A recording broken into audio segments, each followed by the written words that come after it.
અમદાવાદના science city વિસ્તારમાં અસામાજિક તત્વોનો આતંક. સૂત્રો દ્વારા જાણવા મળેલ કે મંકી ગેંગના સગરીતો હોવાનું ખુલ્યું.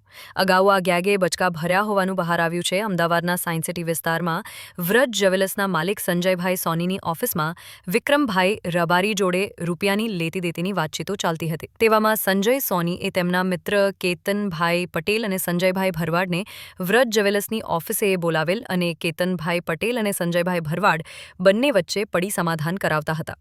તેવામાં ઉગ્ર બોલાચાલી થતાં વિક્રમ રબારી અને ભૂલાભાઈ દેસાઈ તેના સાગરીતોએ કેતનભાઈ પટેલ અને સંજયભાઈ ભરવાડ ઉપર હુમલો કર્યો. કેતનભાઈ પટેલના માથાના ભાગે બચકું ભરેલ અને સંજયભાઈ ભરવાડને કાનના ભાગે છરી વાગ્યાની વિગતો મળી રહી છે. ઘટના બાદ કેતનભાઈ પટેલ અને સંજયભાઈ ભરવાડ બોડકદેવ પોલીસે ફરિયાદ દાખલ કરવા ગયેલ પણ હજી સુધી ફરિયાદ દાખલ કરવામાં આવી નથી. આ સમગ્ર ઘટના સીસીટીવીમાં કેદ થયેલ છે અને કેતનભાઈ પટેલ અને સંજયભાઈ ભરવાડે એક મીડિયામાં ઇન્ટરવ્યૂમાં સમગ્ર ઘટના જણાવેલ છે.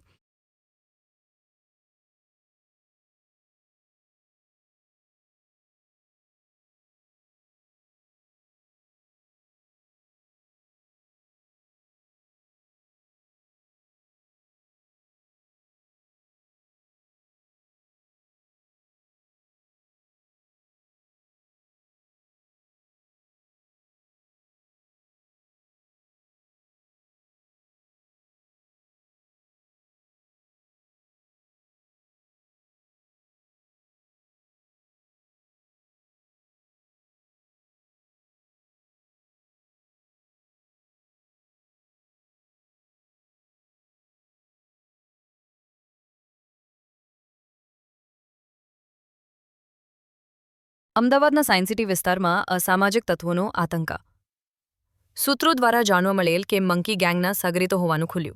અગાઉ આ ગેંગે બચકા ભર્યા હોવાનું બહાર આવ્યું છે. અમદાવાદના સાયન્સ સિટી વિસ્તારમાં વ્રજ જ્વેલર્સના માલિક સંજયભાઈ સોનીની ઓફિસમાં વિક્રમભાઈ રબારી જોડે રૂપિયાની લેતી દેતીની વાતચીતો ચાલતી હતી. તેવામાં સંજય સોની એ તેમના મિત્ર કેતનભાઈ પટેલ અને સંજયભાઈ ભરવાડને વ્રજ જ્વેલર્સની ઓફિસે બોલાવેલ અને કેતનભાઈ પટેલ અને સંજયભાઈ ભરવાડ બંને વચ્ચે પડી સમાધાન કરાવતા હતા.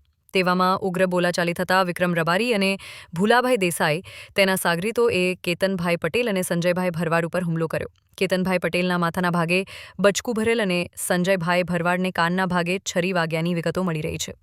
ઘટના બાદ કેતનભાઈ પટેલ અને સંજયભાઈ ભરવાડ બોડકદેવ પોલીસે ફરિયાદ દાખલ કરવા ગયેલ પણ હજી સુધી ફરિયાદ દાખલ કરવામાં આવી નથી.